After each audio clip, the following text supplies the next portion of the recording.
for the past 5 decades since high school.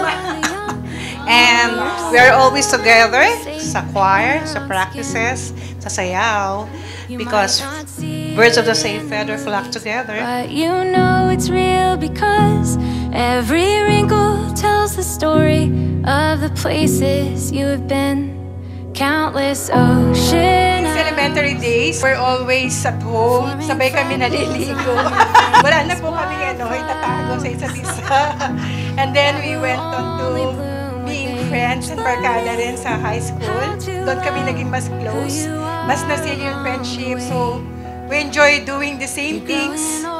Singing, kahit mas magaling siya kumanta. So, ladies and gentlemen, our main highlight of this celebration, let us all welcome celebrating your 60 years so far, and your eyes reflect the grace kami, you have received. lagi kami nag-aaway. Lagi kami pinapalo ng mami ko kasi siya malinis, ako makalat. Ako maingay, siya tahimik. Siya pala-aral, ako laging bulakbol sa eskwela. Pero ako, sunod pa rin ako ng sunod sa kanya. Kung saan siya nag-aral, lilipat ako.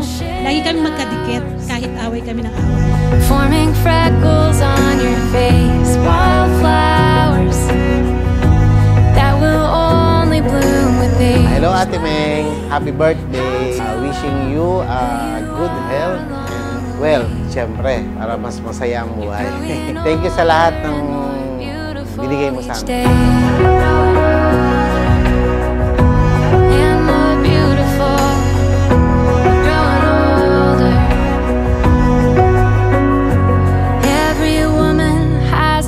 Ang wish ko para sa iyo, sana magkaroon ka na ng apo.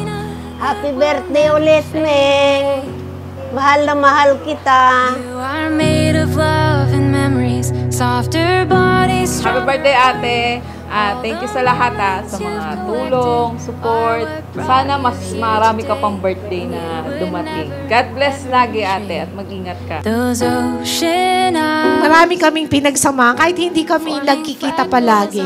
Andun pa rin yung, alam niyo yung closeness na hindi na siya talaga, parang magkaibigan, magkapatid. Kaya nung lumabas yung baby ko, wala talagang duda. Siya talaga yung kinuha ko. Kasi alam ko, pag may nangyari sa akin, hindi niya pababayaan yung baby ko. Tagi-tag-isa tayo ng 20 pesos. Happy birthday, Tita Meng. Ang birthday wish namin, maging healthy, happy, and sana nga basta matupad ang mga wish mo. Happy birthday, Tita Meng. Thank you din po sa lahat ng guidance sa amin, tatlo. Happy birthday, Tita Meng. Sana ganyan ka pa rin lagi sa amin na lagi nyo kami tutulungan. Yun lang, thank you. Happy birthday. Happy birthday. Wala akong ibang wish kundi, siyempre, good health and more beauty. Hold me closer, hold me. Happy birthday, Tita Meng. Ate nga ba? Tita Meng nga ba? Ate, kambal. Stay fit. Alam mo, same size lang tayo lahat.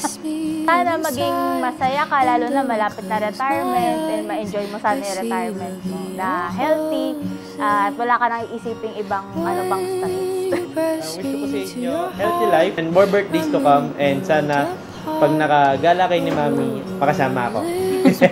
Yun lang.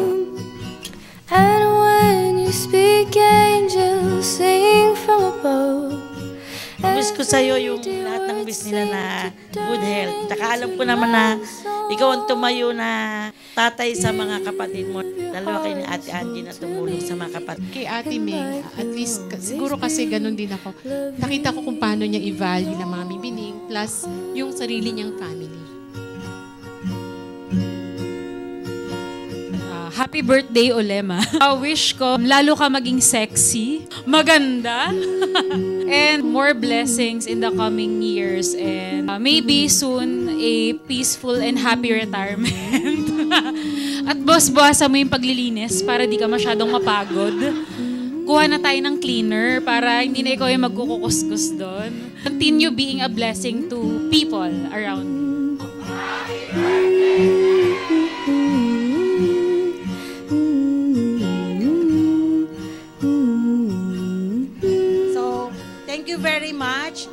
inyo, sa aking family, sa aking mga friends. I love you all.